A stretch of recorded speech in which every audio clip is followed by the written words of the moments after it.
परिक्रमा कब पूरी? महात्मा जी पहली पूरी हो गई, लेकिन अच्छा। क्षमा करें आ नहीं पाए माँ जी इसलिए।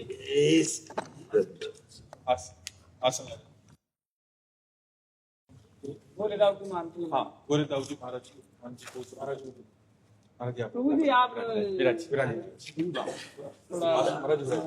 जय हो जय हो जय।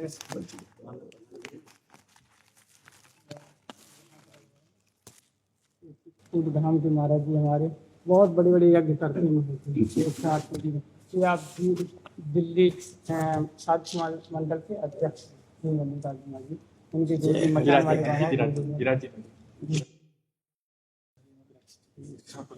श्री सदगुरुदेव भगवान महाराज जी आप महाराज जी प्रभु जी इतना भारी दंड मत दे, कितनी दूरी रखो। नहीं महाराज जी, आप तो हमारे प्राण बुद्ध मंगल में सब महापुरुष जन आते हैं और नीचे बैठते हैं, ऊपर बैठते हैं, बड़ा दुर्भाग्य है। और अब स्वास्थ्य की रक्षा के लिए अब यार बहुत विलम्ब लगा लिया आपने। आज बहुत दर्शन देने में लेट कर दिया आप। हम तो इंतजार कर रहे थे कि अभी आप 84 कोस की परिक्रमा में है। कब मिलाओगे? मैं आ रहा हूँ। आपका फोन आता रहता है कमाल जी। ये आपका वात्सल्य है कि आप कृपा करके दर्शन देने आते हैं। प्रभु जब विशेष अनुग्रह करते हैं तब अपने निज जनों का साक्षात्कार करवाते हैं। भगवान का साक्षात्कार इतना दुर्लभ नहीं है, भगवान अपने लिए सुलभ कहा है। अनन्य चेता सततम यो माम स्मृति नित्य सह तस्याहम सुलभा पार्थ नित्य युक्तस्य योगिना। मैं सुलभ हूं, लेकिन बोले बहुनाम जन्मनावंते ज्ञानवान माम प्रपद्यते वासुदेवा स्वरमित सा महात्मा सुदुर्लभा। महात्मा सुदुर्लभा और अहम सुलभा। भगवान अपने लिए तो कहते हैं मैं सुलभ हो सकता हूं, लेकिन मेरे को भजने वाले और मेरे को प्राप्त और सर्वत्र मेरा साक्षात्कार करने वाले ऐसे महात्माओं का दर्शन दुर्लभ है। भगवान देवर्षि नारद जी भी कहते हैं महत्संगस्तु दुर्लभो अगम्यो अमोघश्च। महापुरुषों का संग मिलना दुर्लभ है। यदि निर्वाह कर ले जाए, संत संग निर्वाह करना बड़ा कठिन होता है। अगर संत संग निर्वाह कर ले जाए तो अमोघश्च, निश्चित भगवत प्राप्ति हो जाएगी, निश्चित वो भगवदानंद को प्राप्त हो जाएगा। अनुग्रह का मूर्तिमान स्वरूप भगवान का क्या है? जैसे सच्चिदानंद का मूर्तिमान स्वरूप भगवान है, तो भगवान के अनुग्रह, भगवान की कृपा का मूर्तिमान स्वरूप क्या है? संत जन। भगवान की कृपा का अगर मूर्ति रूप देखना है तो संत जन है, कृपा मूर्ति है। कृपा रूप जो वपु धर्यो, साक्षात भगवान की कृपा ने जब वपु धारण किया तो संत नाम से कहा गया। कृपा वपु बपू हम। बहुत सौभाग्य, बहुत सौभाग्य।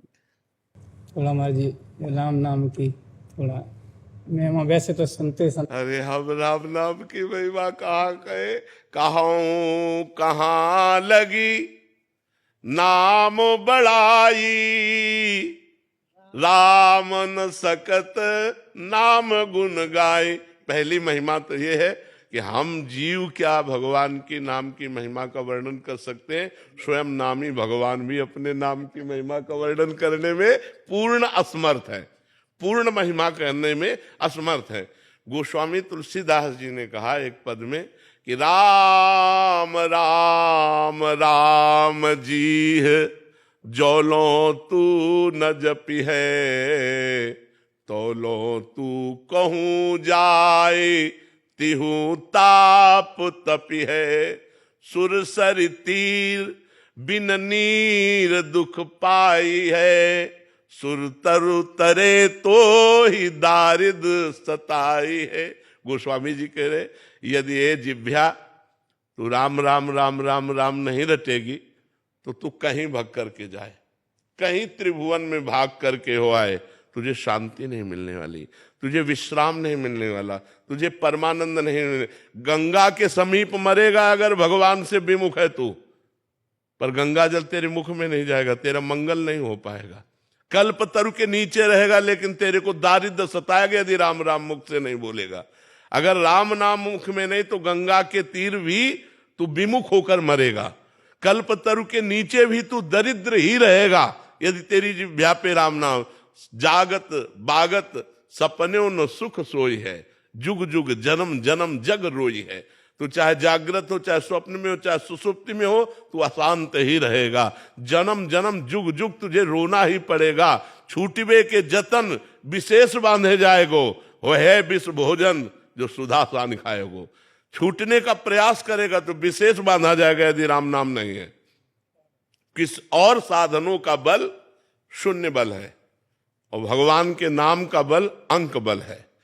जैसे अंक विराजमान होने पर शून्य 10 गुना लाभ देता है, ऐसे राम नाम मुख में चल रहा है और साधन बन रहे हैं, वो 10 गुना लाभ देंगे। यदि राम नाम नहीं है, अंक नहीं है, तो शून्य शून्य ही है। भगवान ने स्वयं कहा, व्रतांश यज्ञ छंदांश तीर्था नियमा यमा, इनके द्वारा मैं वशीभूत नहीं होता। बड़े बड़े व्रत, बड़े बड़े नियम, बड़े बड़े तीर्थ, बड़े बड़े यम, इनके द्वारा नहीं होता। यदि साधु समाज मिल जाए, भगवान ने कहा वो साधु समाज सब संगों का त्याग करवा के भगवान के नाम में प्रीति करवा देती है। संत संग का यही रंग है कि भगवान प्यारे लगने लगे, भगवान का नाम प्राण प्रिय लगने लगे। हर द्वंद्वों में हमारा नाम छूटे ना, चाहे वो मान हो, चाहे अपमान हो, चाहे निंदा हो, चाहे स्थिति हो, चाहे लाभ हो, चाहे हानि हो, चाहे सुख हो, चाहे दुख हो, लेकिन हमारी जिह्वा राम राम राम राम रट रही है, बस सब कुछ प्राप्त हो गया। गोस्वामी तुलसीदास जी ने कहा, बिगड़ी जन्म अनेक की अब वही सुधरे आज, यदि होई राम को नाम जब तुलसी तज कुसुमाज। यदि हम भगवान श्री राम को अपना प्राण प्यारा प्रीतम मान ले और उनके नाम का निरंतर जप करें और गंदी आदतों का त्याग कर दे, तो जीते जी जीवन मुक्त है। अभी जीवन मुक्त है, अभी भगवत प्राप्त है। भगवान से अपना ममत्व और नाम की आसक्ति और दुर्गुण दुराचारों का त्याग, बस इतना ही सब शास्त्रों का सार है। इतने ही सब शास्त्रों का सार है कि दुर्गुण दुराचार का त्याग नहीं हो पाता। कहीं ना कहीं भगवान नाम आश्रय तो लिए हैं, पर दुर्गुण दुराचार का जो त्याग नहीं हो पाता, इसीलिए भगवदानंद की अनुभूति नहीं हो पाती। नहीं तो हर समय तृप्त और आनंद का अनुभव हो, एक तृप्ति, संसार की तरफ से तृप्ति और भगवदानंद का अनुभव हो, केवल भगवद आश्रय पड़े रहने से।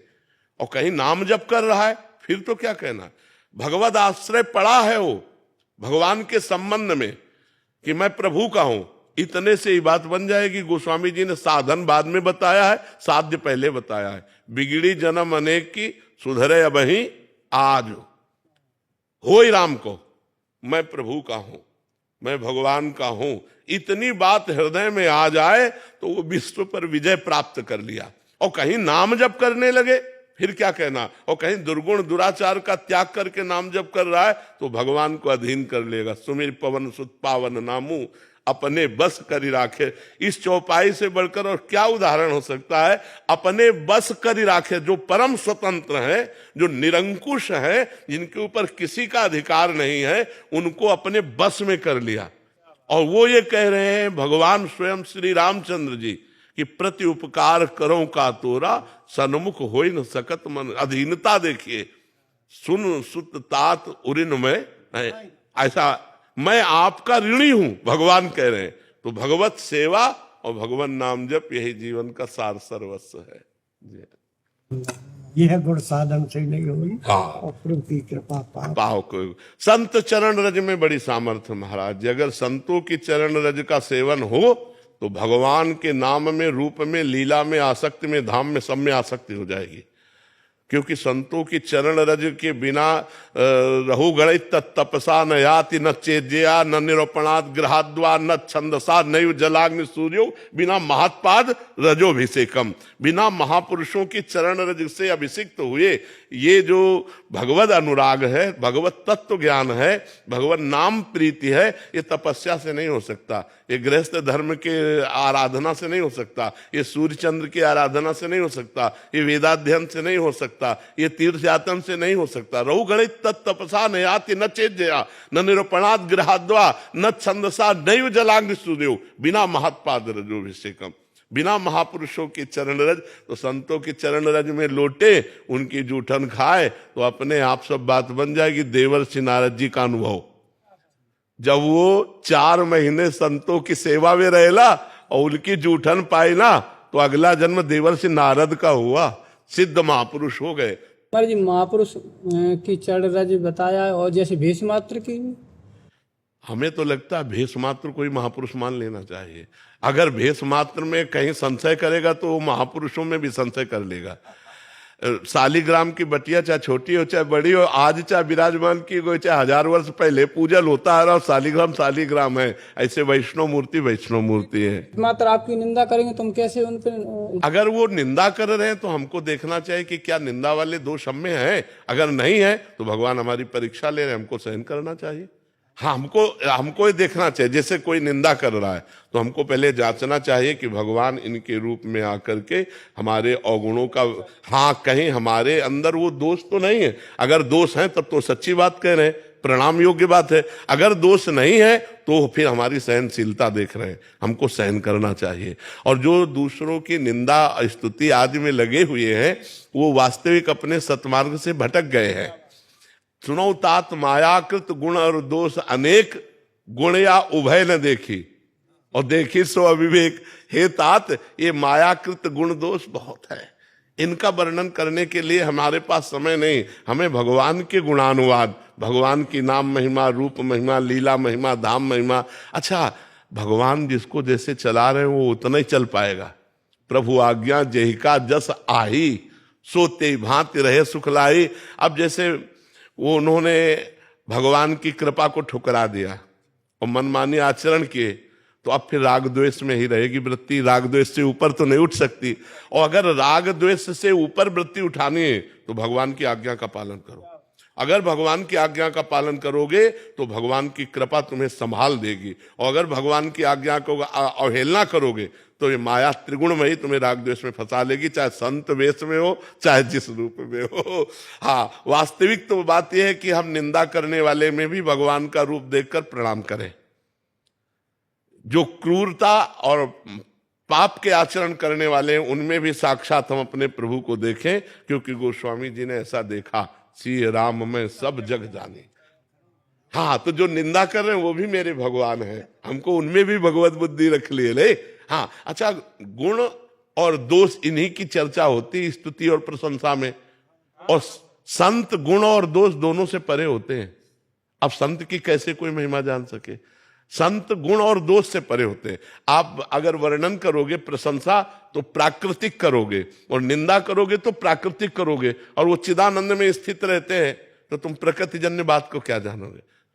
उनकी आंतरिक स्थिति को तो समझना मुश्किल है ना। प्राकृतिक निंदा होती है और प्राकृतिक ही प्रशंसा होती है। अप्राकृतिक जो चिदानंद भगवत प्रेम है उसे तो नहीं जाना जा सकता ना। इसलिए निंदा और स्तुति दोनों मायाकृत है और दोनों त्याज्य है, दोनों त्याज्य है। ग्रहण योग्य है भगवान का स्तुति, भगवान की महिमा, भगवान का नाम, भगवान का रूप, भगवान की लीला। इसीलिए ज्यादा मिलना नहीं चाहिए किसी से। साधु को संयम से मिलना चाहिए। अगर हमने देखा कि इष्ट मिले और मन मिले, मिले भजन रस रीति, तो तहा निसंक होए मिलिए तासो कीजे प्रीति। जैसे इस समय जो हमें सुख है वो सुख भजन में भी हमें नहीं है। संत मिलन। हाँ, उमा संत समागम सम न लाभ कछु आन। ये भगवान जब विशेष कृपा करते हैं तब अपने प्रेमी जनों का संग दे देते हैं। जब द्रमहि दीन दयालु राघव तो साधु संगति पाए। जब रघुनाथ जी कृपा करते हैं तब भक्तों का संग प्रदान कर देते। बड़ी कृपा है जी, बड़ी कृपा मादी आपको। पुण्य पुण्य मिल मिला ही न संत। हम लोगों के आज बड़े पुण्य थे, संतों के दर्शन। ये तो प्रधानता आपकी कृपा रही जो आप दर्शन करवाए।